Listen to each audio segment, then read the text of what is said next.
Live from Fargo and serving you on TV, online, and on the go.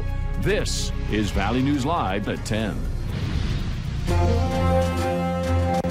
There will be a new mayor in West Fargo, and incumbents have kept their seats on the Fargo City Commission. Just two of several interesting outcomes from today's primary election. Final results are just getting into our newsroom now. All right, let's go to the first race.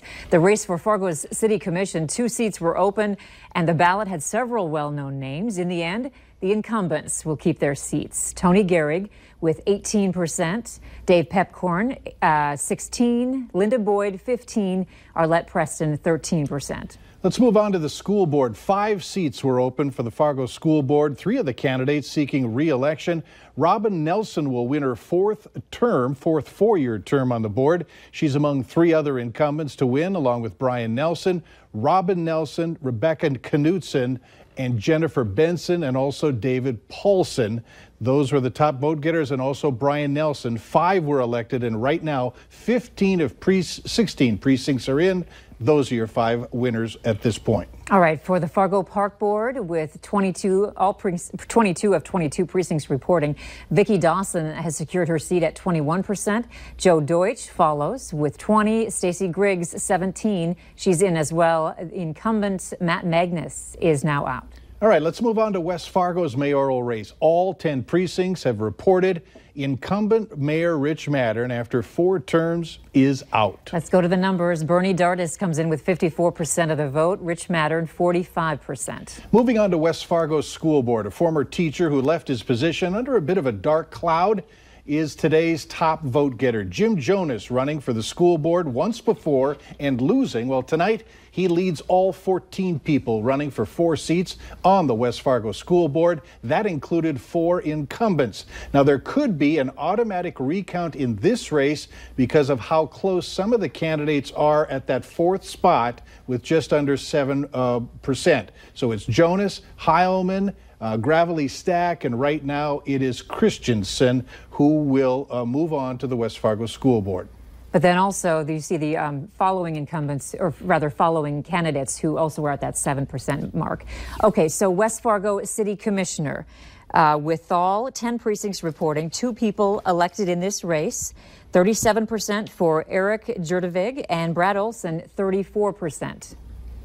All right, let's move up to the northern part of the valley. Grand Forks County Commissioner, 3 seats up for grabs, 2 incumbents on the ballot. Right now, precincts are reporting we've got 24 of 27. Bob Rost is your top vote getter there with 30%. Diane Knopf, an incumbent, at 25%. Tom Falk at 17%. And Kyle Kavami at 13%. Currently on the outside looking in this particular race. Okay, 5 seats are up for grabs for the Grand Forks School Board. This is with 19 of 22 precincts reporting. Paul Massino at the top with 23%, Duthet at 16%, Hofarth 18%.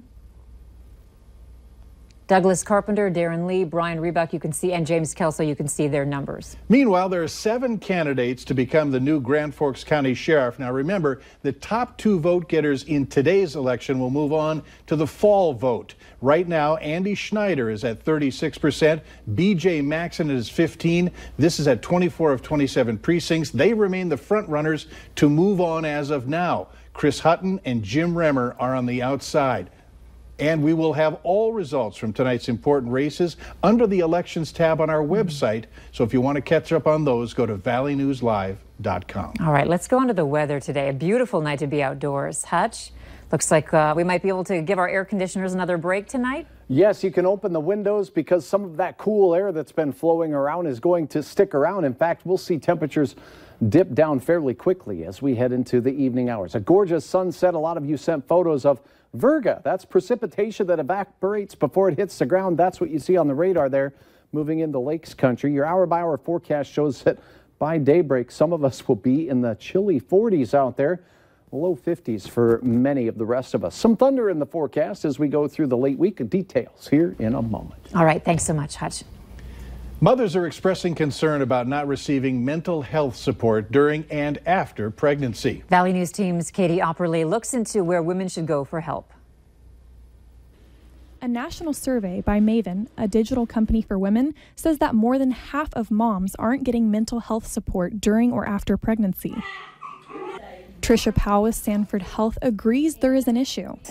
There's not a lot of support groups or anything locally at this time. Probably something that's really needed.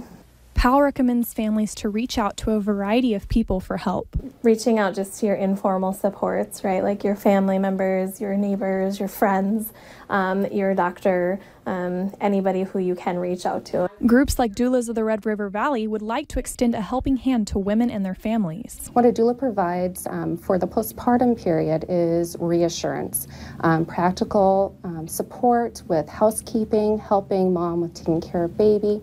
Dr. Jan Bexel-Gerke at Essentia Health says to reach out to a professional if something doesn't seem right. Call your doctor's office if you feel like, gosh, I'm really struggling with this. If a woman is experiencing mental health issues, Postpartum Support International or the Suicide Hotline is also available to call.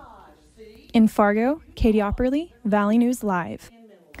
Now, Tricia Powell with Sanford Health says that early detection is important to help with the process. Women can suffer from mental distress beginning at the start of pregnancy, and they say to reach out for help as early as possible. We've long heard that ticks can carry dangerous diseases, but what about paralysis? After a Mississippi mom posted a social media message saying her daughter collapsed and couldn't stand up, they found the cause was a tick in the girl's scalp. Well, the Minnesota Department of Health tells us that particular ticks can't be found up in our neck of the woods. There has been an uptick, so to speak, in the tick-borne illnesses in recent years. A physician assistant at Essentia Health in Detroit Lakes tells us she's seen that firsthand. Over the last 3 or so years, we have seen an increasing number of confirmed cases of Lyme disease, anaplasmosis, babesiosis. Those are all on the rise. We're also told that there are more black-legged ticks, which commonly carry Lyme disease and other illnesses in wooded areas of Minnesota, like in Becker County in recent years. Tonight was the night to grab your pooch and head to West Fargo for some canine capers and doggy delights. In other words, bark in the park. Organizers set up their fun, family-focused dog show at North Elmwood Park. Plenty of dogs tried to win prizes for best dressed, best trick, longest tail, biggest ears, most unique feature, judge's choice, and the owner dog look-alike contest. The crowd is great tonight. It's probably more than we've had in the past. I think the weather, again, plays a big influence on that. And I think people are just excited to be outside. There were pet vendors on site from the area, along with free hot dogs and drinks. This sure isn't something you want to see every day. Valley News Live obtained this picture from a viewer that saw a mail carrier driving with a gas hose hanging out of the gas tank in South Fargo.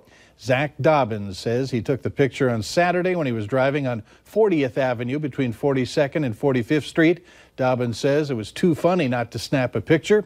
It is unknown exactly where the gas hose came from. And hopefully it made its way back. Yeah. Oh, wow. A small-town repair shop catches a thief on camera but needs your help identifying him. But first, authorities want you to be on the lookout for this vehicle. They suspect it's being used to steal scrap metal from farms.